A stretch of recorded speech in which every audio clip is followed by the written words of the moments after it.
चकिया की डायन, एपिसोड 34। हमलावर अभिमन्यु और प्रीति को गोली मारने के बाद काली पहाड़ी की तरफ ले जा रहा था ताकि वहां से वो उन दोनों को फेंक सके। लेकिन रास्ते में ही प्रीति को होश आ गया और उसने उस आदमी पर जैक से हमला बोल दिया। प्रीति को पैर में गोली लगी थी और अभिमन्यु को कंधे पर। गाड़ी पहाड़ी से गिरने वाली ही थी कि प्रीति ने सही समय पर अभिमन्यु को धक्का दे दिया और खुद भी कूद गई। लेकिन अभिमन्यु की सांसें बंद हो चुकी थी। तभी प्रीति ने भगवान से प्रार्थना करते हुए उसे CPR दिया और अभिमन्यु को होश आ गया। लेकिन अब प्रीति बेहोश होकर वहीं गिर पड़ी। इधर दीनदयाल पुलिस चौकी में था और उसके हाथ में अभिमन्यु और प्रीति के खून से सने कपड़े थे। तभी वहां अभिमन्यु की माँ सरला देवी आ धमकी और अचानक से वो कपड़े हाथ से छूटकर जमीन पे गिर गए। अभिमन्यु की माँ को पुलिस चौकी में देखकर दीनदयाल हैरान था।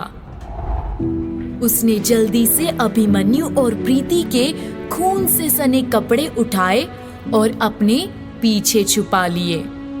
वो हड़बड़ाहट में बोला, आप यहाँ कैसे पहुंची? सरला देवी उसकी तरफ आकर बड़े अकड़ से बोली, मेरा नाम सरला देवी है। मैं अपने बेटे के लिए दुनिया के किसी भी कोने तक पहुंच सकती हूँ। फिर चकिया क्या चीज है? कहाँ है अभिमन्यु? दीनदयाल उनको देख इतना घबरा गया था कि उसके मुंह से निकल गया, बाग में। सरला देवी को समझ नहीं आया दीनदयाल क्या कह रहा था। उन्होंने पूछा, बाग में? ये क्या मजाक है? दीनदयाल डर कर हकलाने लगा और बोला, कुछ नहीं, मेरा मतलब है अभिमन्यु सर यहाँ नहीं है। सरला देवी ने दीनदयाल को तीखी नजरों से देखा, मानो अभी उसे कच्चा चबा जाएगी। उन्होंने तंज कसते हुए कहा, वो तो मुझे दिख रहा है, अंधी नहीं हूं मैं, बेवकूफ। है कहाँ अभिमन्यु? 1 हफ्ता हो गया है, ना मुझे फोन करता है, ना मेरे फोन का जवाब देता है। ऐसा क्या है इस चकिया में जो अपनी माँ को ही भूल गया? अब दीनदयाल के पसीने छूटने लगे थे। उसने आज तक ऐसी दबंग महिला को नहीं देखा था जो उसे इस कदर नर्वस कर दे।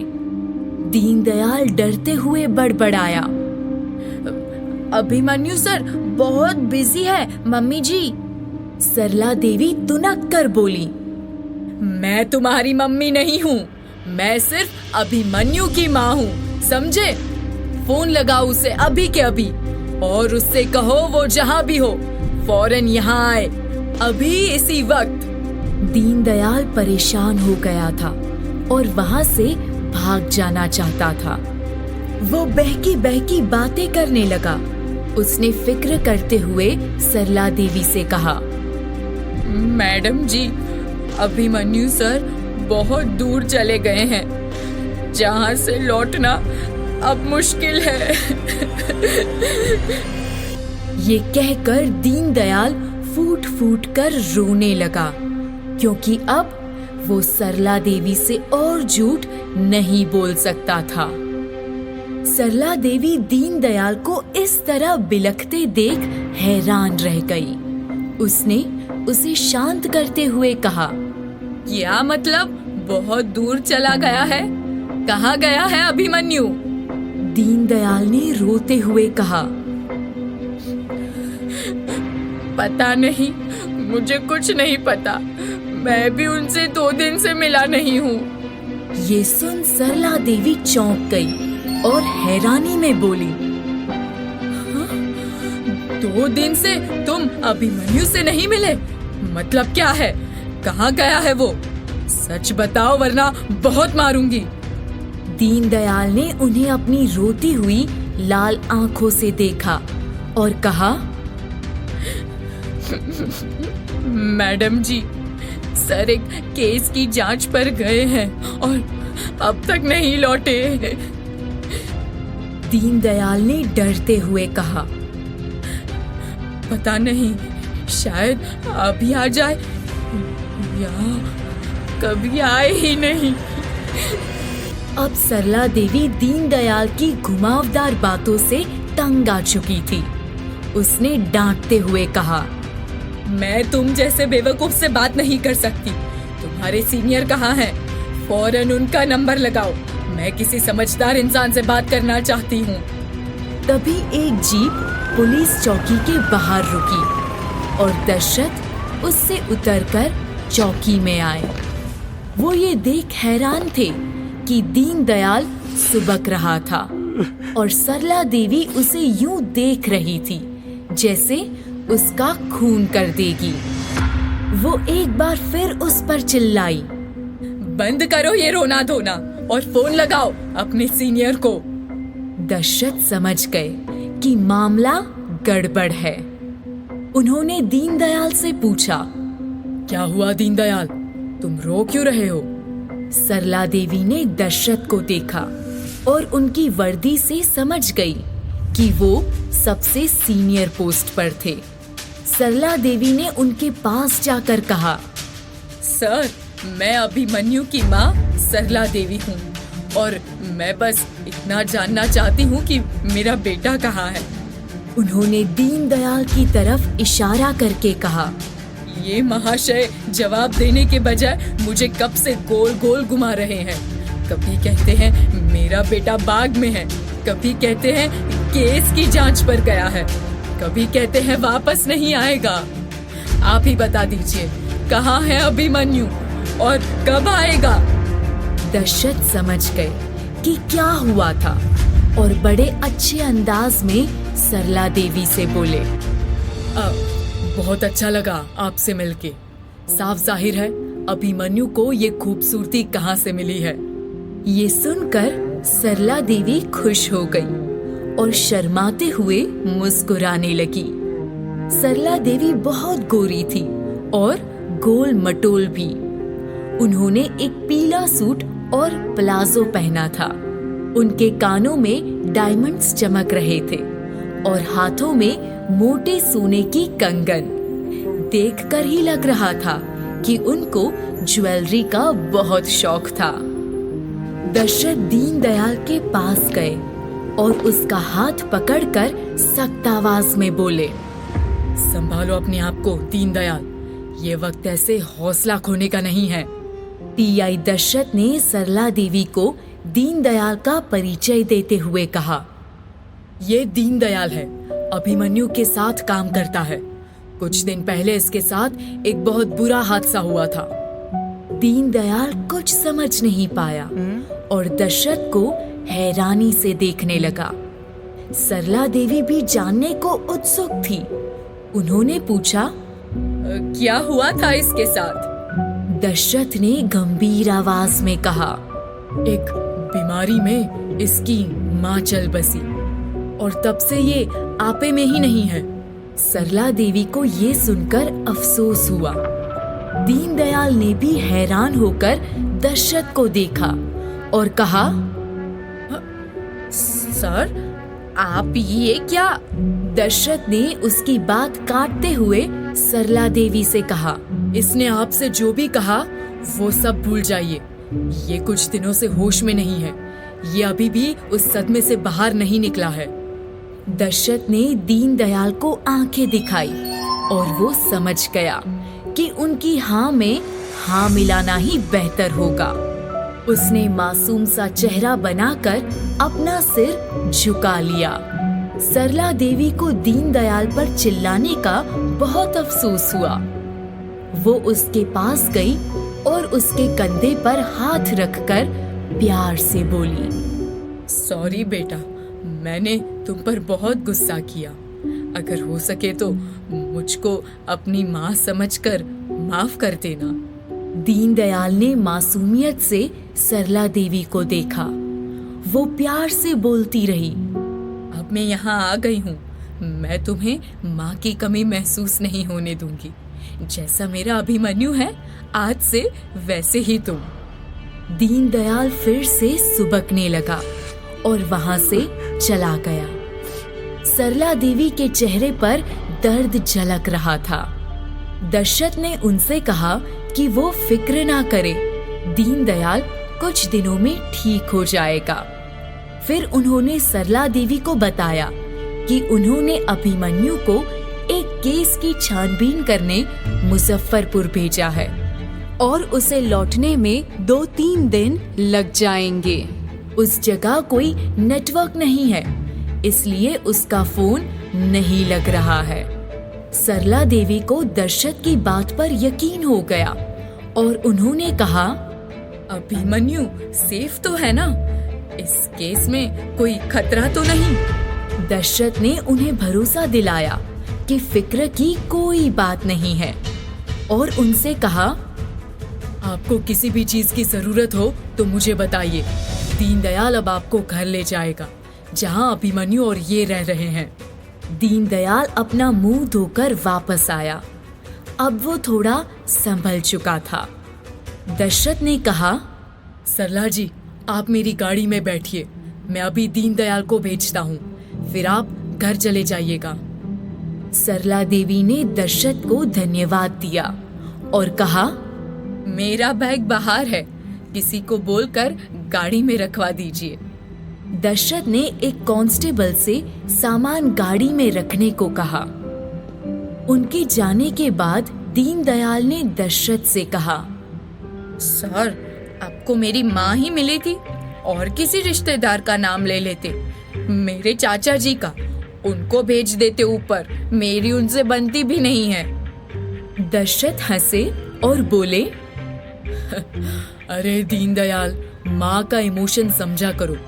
अब देखना, सरला देवी तुम्हें सिर पर चढ़ा के रखेगी, वरना तुम्हें अब तक कच्चा चबा गई होती। दीनदयाल ने कहा, थैंक यू सर, आपने मुझे बचा लिया। समझ में नहीं आ रहा था उनको अभिमन्यु सर के बारे में क्या बताऊं। दशरथ बोले, और ना तुम कभी बताओगे। मैंने उन्हें ये कहकर 3 दिन का समय लिया है कि अभिमन्यु को आने में टाइम लगेगा, और जहाँ वो गया है वहाँ नेटवर्क की प्रॉब्लम है। अब तुम कुछ ऊटपटांग मत बोल देना, समझे? दीनदयाल ने सिर हिलाकर हामी भरी। उसने कपड़ों का बैग दशरथ को दिखाया, जिसमें अभिमन्यु और प्रीति के खून से सने कपड़े थे। दशरथ ने गंभीर होकर कहा, सरपंच की बातों से लगा नहीं कि वो अभिमन्यु को नुकसान पहुंचाना चाहेगा, मगर उस पर पूरा विश्वास भी नहीं कर सकते। लेकिन एक बात समझ नहीं आई, प्रीति वहां क्या कर रही थी? वो तो अभिमन्यु को 1 मिनट भी बर्दाश्त नहीं कर सकती, फिर उसके साथ उस गोदाम में क्यों? दीनदयाल बोला, सर, ये बात तो मेरे भी पल्ले नहीं पड़ रही। दोनों एक दूसरे का खून कर सकते हैं, लेकिन एक दूसरे को झेल नहीं सकते। और पता चला है कि प्रीति मैडम भी अभिमन्यु सर का पीछा कर रही थी। दशरथ ने कुछ देर सोचा और कहा, ये राज तो तभी खुलेगा जब हम उन दोनों से मिलेंगे। सुबह सबसे पहले फॉरेंसिक को फोन करो और इन कपड़ों की जांच करने को कहो। जो कांस्टेबल अभिमन्यु और प्रीति को ढूंढने गए थे, उन्होंने कोई खबर दी? दीनदयाल ने कहा, अब तक तो नहीं सर। दशरथ ने दीनदयाल को घर भेज दिया, क्योंकि सरला देवी कार में इंतजार कर रही थी और देर भी हो रही थी। दीनदयाल पुलिस चौकी से बाहर आया और देखा कि सरला देवी कार में सो रही थी।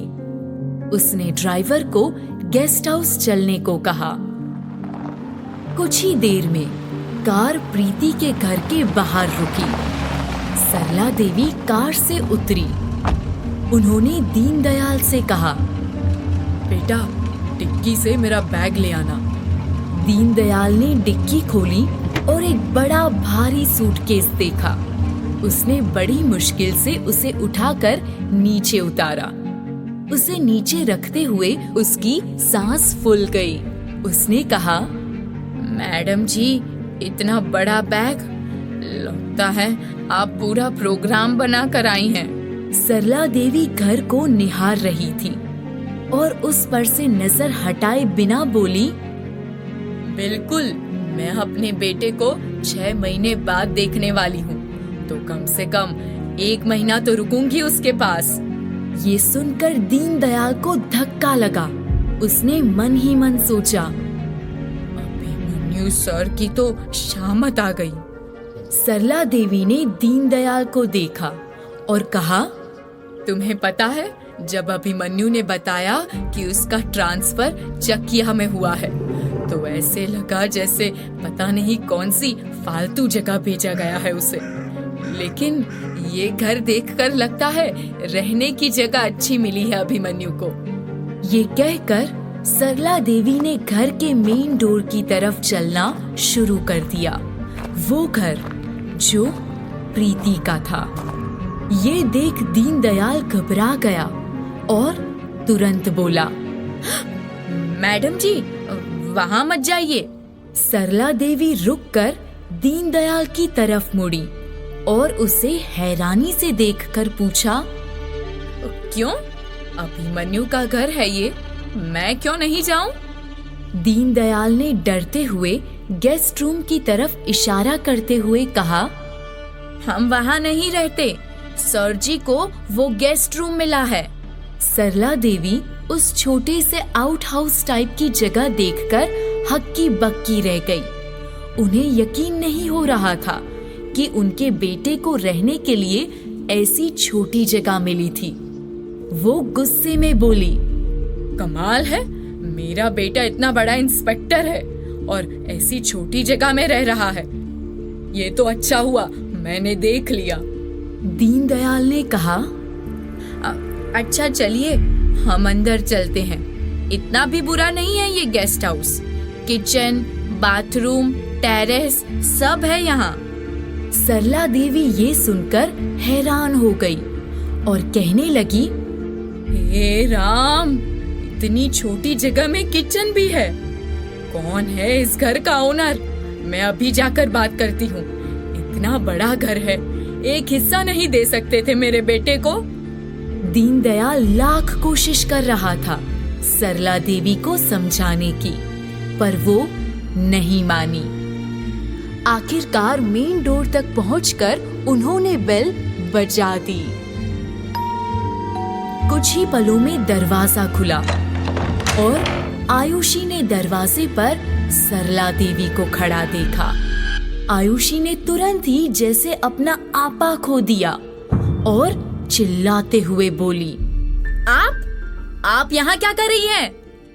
सरला देवी भी आयुषी को देखकर हैरान थी और गुस्से से भर उठी थी।